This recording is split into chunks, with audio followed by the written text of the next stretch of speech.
Pour eux, elle restait la fille étrange, l'enfant rejeté. Mais dans son cœur, elle savait que la forêt, et les secrets qu'elle renfermait, étaient plus puissants que tout jugement humain.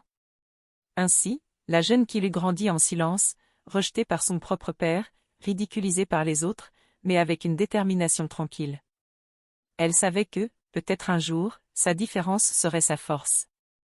Mais pour l'instant, elle vivait dans l'ombre, cherchant refuge dans les herbes et les racines, loin des regards cruels du monde. Le vent soufflait doucement à travers la forêt de Nanka, faisant bruisser les feuilles des grands fromagers. Kilu avançait prudemment parmi les hautes herbes, un panier en main, cherchant des racines médicinales pour préparer des remèdes. C'était son quotidien. Depuis son enfance, la forêt était devenue son refuge, le seul endroit où elle se sentait acceptée, loin des moqueries des villageois et du regard dédaigneux de son propre père. Ce jour-là, alors qu'elle s'approchait d'une clairière, un bruit inhabituel attira son attention. Un gémissement, faible, mais distinct, se mêlait au son naturel de la forêt. Intriguée et prudente, elle écarta les feuillages et découvrit un homme allongé contre un tronc d'arbre.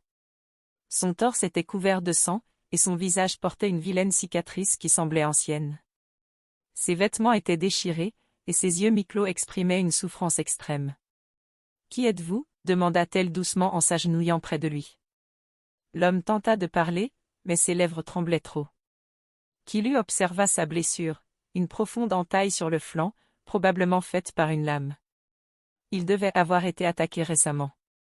Sans hésiter, elle sortit des feuilles broyées de son panier et commença à les appliquer sur la plaie. « Ça va brûler un peu, mais ça arrêtera le saignement », expliqua-t-elle en pressant la mixture contre la blessure. L'homme serra les dents mais ne protesta pas. Après quelques minutes, il parvint enfin à murmurer. « Shiki ? Je m'appelle Shiki. » Kilu hocha la tête. Elle n'avait jamais entendu parler de lui auparavant. Était-il un voyageur? Un hors-la-loi? Peu importait. À cet instant, il était un homme blessé ayant besoin d'aide.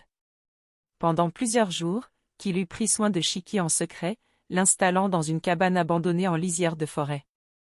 Elle lui apportait des remèdes et de la nourriture, lui racontant parfois ses propres malheurs.